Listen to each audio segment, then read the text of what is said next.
You just heard him, of course. He's always with us when we can get him in here. The Colonel, Dr. Damon Arnold. Rochelle Crump, of course, founder of the National Women's United. How are you? She's the president. How are you, Rochelle? I'm president and accounted for, sir. Good. And without this gentleman, we would have lost the Vietnam War. I don't know about that. I agree. We might have still lost to that. Call it a draw. He is Attorney Ernesto Borges. How you doing? Good. Good afternoon, Cliff. And of course, our financial expert is none other than Sean Claiborne. See me after the show. I got a problem. Okay. I got a solution. He's got a check for you. I saw it. We're going to listen to a couple of news clips about recent things, and we'd like you all just to jump right in when you see something going in. This is a Fox News clip. 4 dead in a shooting at the Naval Base in Pensacola, Iowa. Suspect is identified as a Saudi national. Straight to a Fox News alert, an aviation student from Saudi Arabia opening fire at a naval air station in Florida, killing 3 people. 6 Saudi nationals are now in custody for questioning as Florida Senator Rick Scott calls for stronger vetting on military bases. We've got to have a complete review. This every indication is this is clearly terrorism, and so we've got to understand why these people are on our base. Are they vetted? We have got to take care of Americans first. I love that we have allies that want to train with us and be with us and work with us, but we've got to take care of American citizens first. Well, Green Beret and Florida Congressman Michael Waltz joins us now to react. Good morning, Congressman. Hey, good morning, Ed. When Senator Scott talks about putting America first, that's something this president has talked about going back, of course, to his first campaign. What's your message to the president this morning about how to deal not just with this situation, but the big picture with Saudi Arabia? Because, as you know, some of your colleagues, like Matt Gaetz, are saying this was terror and Saudi has to answer for it. Yeah, well, first I want to recognize the sheriffs, the first responders, Governor DeSantis' office for their amazing response to this tragedy yesterday. Look, clearly something went very wrong with the vetting that goes on between the Saudis, the State Department, and the Defense Department in this particular program. And what I'm most interested in as we get to the bottom of this, was this a deliberate infiltration on the part of Al-Qaeda or ISIS as part of a planned effort, or was this more of a one-off radicalization? But at the end of the day, I think Senator Scott's absolutely right. We have to get to the bottom of this vetting program. I will say, Ed, these programs, I've personally participated in them. I've trained with British, Jordanian, Japanese allies all over the country, and they're important for 2 reasons. One, they're training on American equipment that we are selling our allies abroad, and that interoperability, the ability to fight together is important. And number 2, we're often training with the foreign nation's best and brightest. Obviously not the case here. Didn't happen here. We need to know why. Didn't happen You're here, right, and we need to get to the bottom of why. Right. And we're on armed services, and we're going to demand some briefings and to understand how this happened. That is a very unfortunate situation, of course. Yeah. My goodness, this is a circumstance that never should happen. Ernesto, who's at fault here? Well, as Well, not said, at fault necessarily. Well, yeah, but whatever. the vetting process. I mean, you think about the people who attacked us in 9/11. Those were mostly Saudis, Right. And we do have. And I don't understand how this quite works. If these multi-billion-dollar corporations sell armaments and weapons and planes to countries, why does our military then obligated to train them? So we take the expense let me of tell training these people because McDonnell Douglas made a make billion a big money. Yeah. You may remember 9/11. They had people who obviously weren't us. When I say Americans, they were going to get training for people to fly. You can go to there are public places you can go to learn how to fly a plane. Right. Yeah. These people would go and say, well, no, I don't need to know how to land. Right. That's exactly right. I don't need to know how to land. Yeah, I'm going to run into a How building. about a red flag going up? Or a huge, That's you said, Sean. To me, it's ridiculous that it's sad and unfortunate. And my condolences out to the families of those workers, the ship workers that were killed. And there's still one person that's recovering from their wounds. But this is on the heels of the anniversary of Pearl Harbor, right on the heels of the anniversary. Today is the anniversary of Pearl Harbor. So we're talking about that. And you wonder, just like 9/11 was a code. It seemed like it was some kind of message in the actual date they chose, 9/11. This is right next to the heels of the attack on Pearl Harbor. Is there some kind of connection there? Mm-hmm. These subtle messages and these subtle imageries that you hear in these attacks, and it's sad, and but it's also something I think we can get a hold of. If we start to talk to our allies and say, hey, you guys killed. First of all, you guys had an incident. You killed a journalist that was trying to speak up and tell the truth. Right. Khashoggi, and now this happens. So where do we have that conversation? Start talking about what's right, and also how do we transfer, like you said, maybe selling weapons to you guys, but what are you doing for us? Yeah, that's a good point. This is another. Let's go to another thing. Fox News audio clip. Pentagon is considering a plan to add up to 7,000 additional U.S. forces to the Middle East to counter what it sees as an increasing threat from Iran. That is according to 2 U.S. defense officials. I will ask the National Security Advisor about that in just a bit. But the Pentagon's top policy advisor says the defense secretary has not officially made any decision. Tonight, the State Department is putting a very large number on the total of Iranian civilians killed in massive demonstrations there over that hike in gasoline prices. We're learning about U.S. seizure also of missile parts allegedly being smuggled to Yemeni rebels. Correspondent Trey Yanks reports on Iran tonight from Lisbon, Portugal. Overnight, the U.S. Navy reported seizing a cache of Iranian missile parts set to be delivered to rebels in Yemen. The operation highlighted the Western efforts to counter Iranian threats against American allies in the region, as Israel and the U.S. work towards a joint defense agreement. Israeli Prime Minister Benjamin Netanyahu traveled to Portugal Wednesday to meet with U.S. Secretary of State Mike Pompeo to discuss rising tensions with Iran. We're seeing the Iranian empire totter, and I think it's important to increase this pressure against Iranian aggression. Despite the Trump administration working to disengage from the Middle East, the relationship between the Americans and Israelis remains strong. This week, President Trump, Secretary Pompeo, and Prime Minister Netanyahu all reaffirmed their support of anti-government protesters in Iran, Iraq, and Lebanon. The State Department suggested today that more than 1,000 people have been killed by government forces in the ongoing Iranian protests. America will always stand with the Iranian people in their righteous struggle for freedom. Iran's Foreign Minister Mohammad Zarif today calling the administration's comments about U.S. sanctions against Iran an admission of, quote, economic terrorism.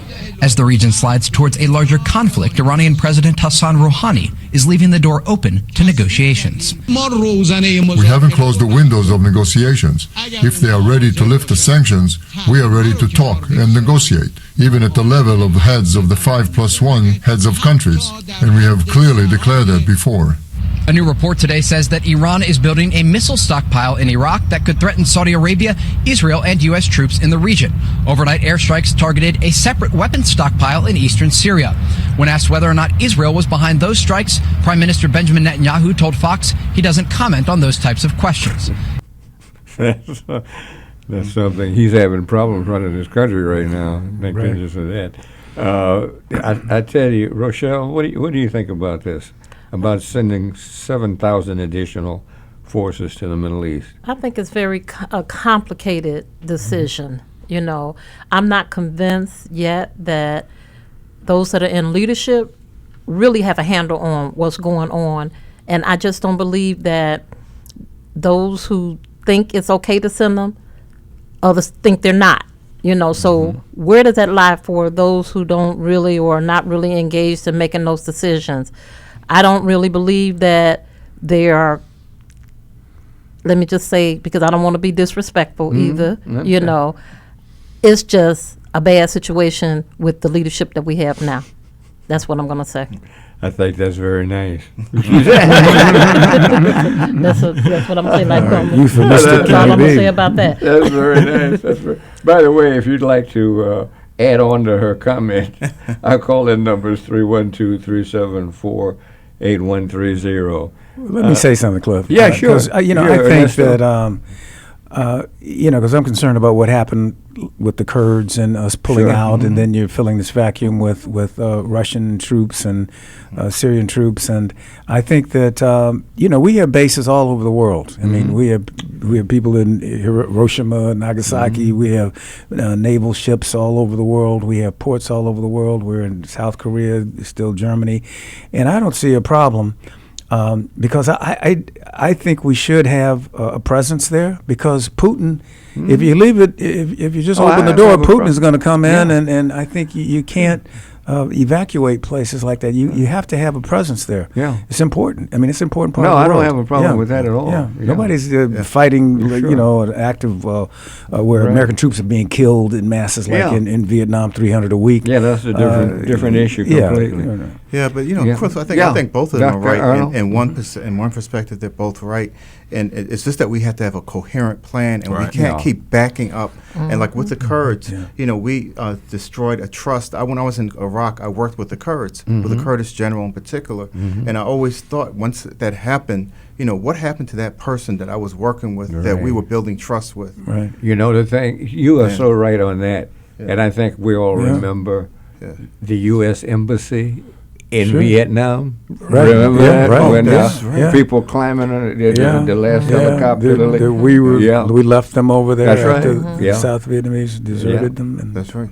We have another CNN audio clip here. North Korea warns U.S. to prepare for Christmas gift, but no one's sure what to expect. I don't think they understand Christmas. North Korea's diplomatic thaw looking more like a deep freeze. New images show Kim Jong-un riding a white horse, touring snow-covered battle sites on Mount Paektu, his second visit to the sacred mountain in 2 months. Our general is really a person who heaven sent to us. 2 years ago, I visited Mount Paektu. North Koreans believe Kim's father was born here. Kim has a track record of visiting the sacred site before making big announcements. Whenever he goes up to this Mount Paektu, he does something, to give a shock to the rest of the world. The shock of short-range missile launches is wearing off. Last week, the 13th weapons test this year, a year that began with diplomatic disappointment, the collapse of summit talks in Vietnam. We've seen more than a dozen launches since the failed Hanoi summit. Why do you think Kim keeps doing this? He thinks that he can pressure the U.S. a little bit by little bit, escalating on this front.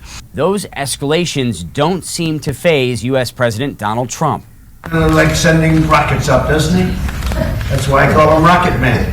I like him, he likes me. On Tuesday, Trump expressed confidence in diplomacy. Time to strike a deal may be running out.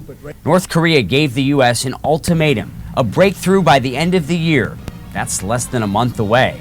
Their latest cryptic warning came just this week. It says it's entirely up to the U.S. what Christmas gift it will select. They're certainly going to make some sort of political statement, around Christmas.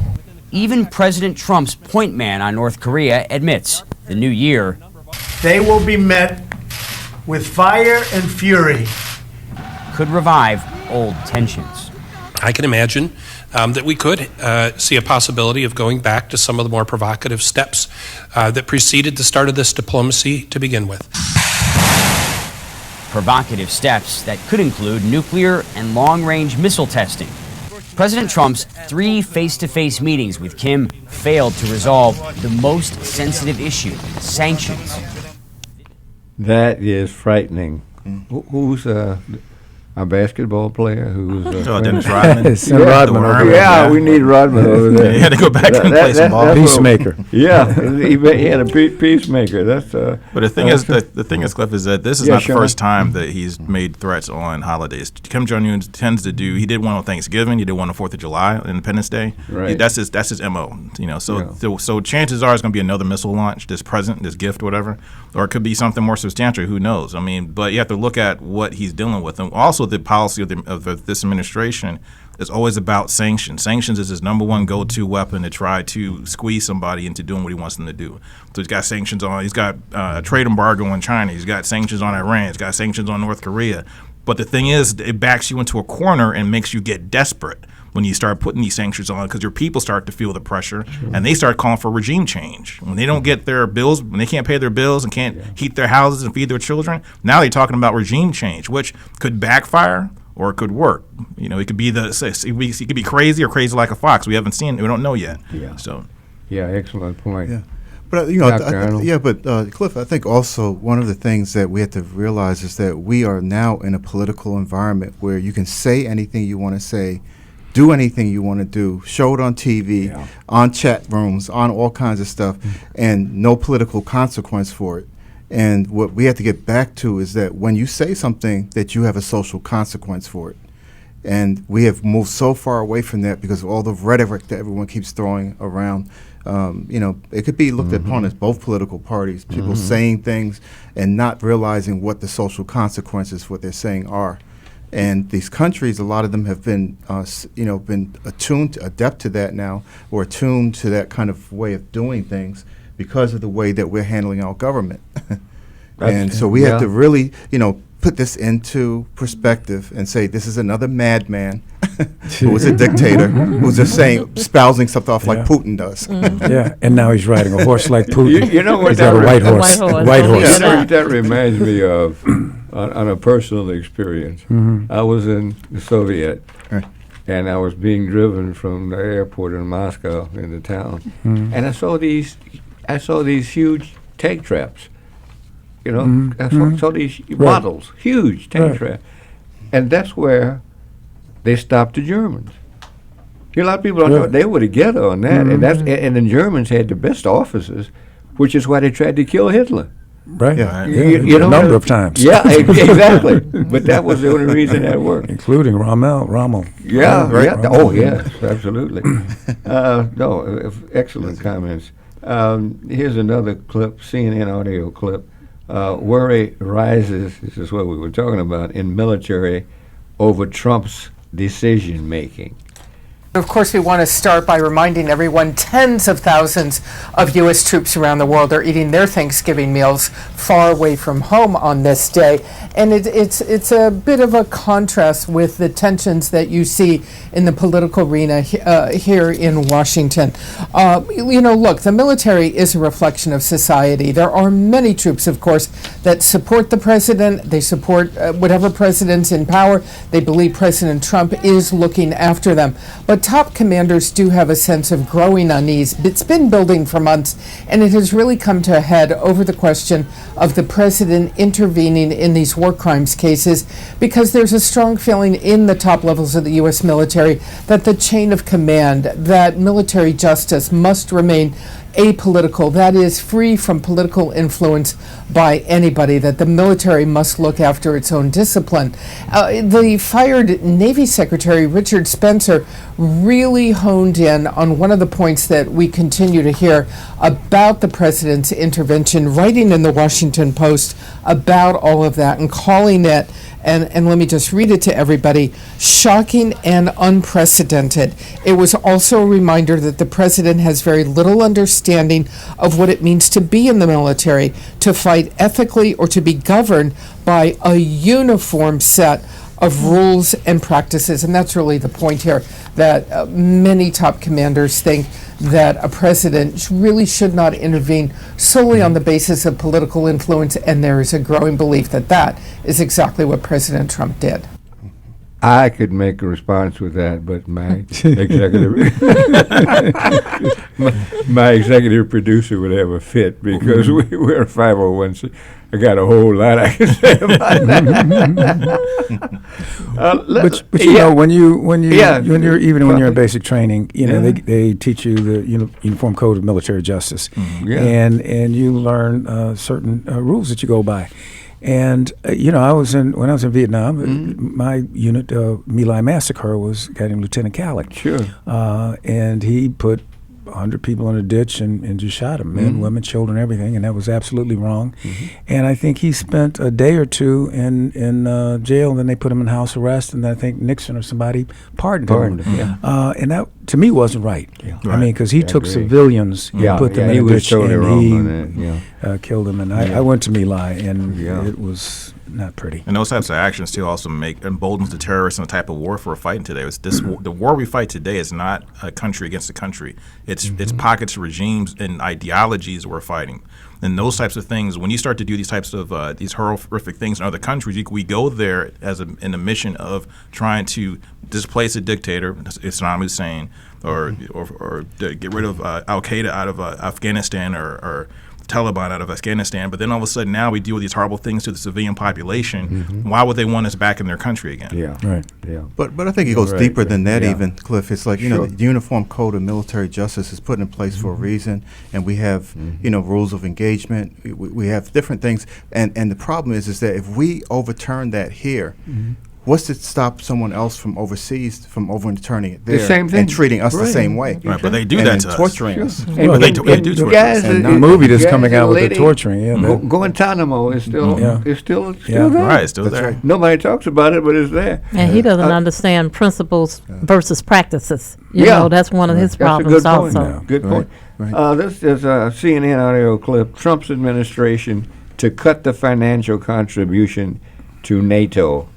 What do you allies this week what do you agreeing think to a about it? Trump administration proposal to reduce the U.S. contribution to NATO's direct budget. Now, this budget is relatively small. It's about $2.5 billion, and it covers the headquarters operations as well as some military operations and other investment programs. But it is a symbolic victory for the Trump administration. President Trump has long lambasted European members of NATO for not spending enough on their defense. And so getting them to boost their contributions and allow the U.S. to reduce its payment into the NATO alliance is a bit of a victory for Trump as he prepares to travel to London to attend a NATO summit, which will mark the 70th anniversary of the alliance. Now, that summit could still prove contentious. There are other issues at play. President Trump may ask for even additional contributions from European members. Turkey's incursion into Syria is likely to be an issue that will be debated among the allies there. But a definite symbolic victory for the Trump administration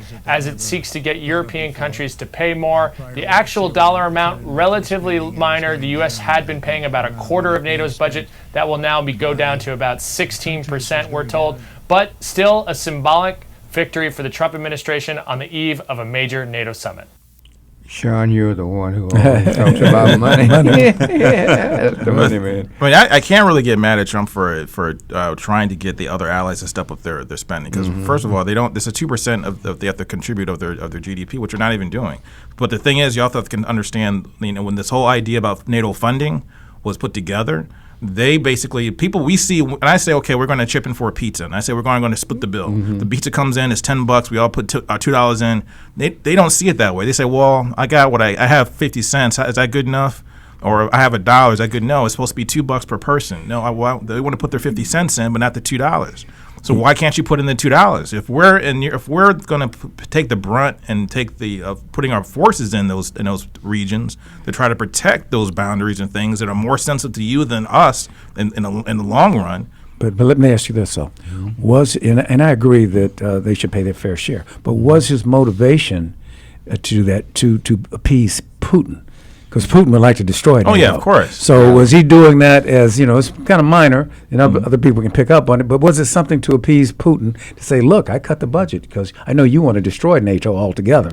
I don't, Trump, I think it's for Trump ultimately. Appealing to him? What his motivations are is an enigma, really. I mean, use a Russian word. It's an enigma. Yeah. But the thing is that at the end of the day, to make NATO stronger, everybody's got to contribute and do what they got to do. Yeah.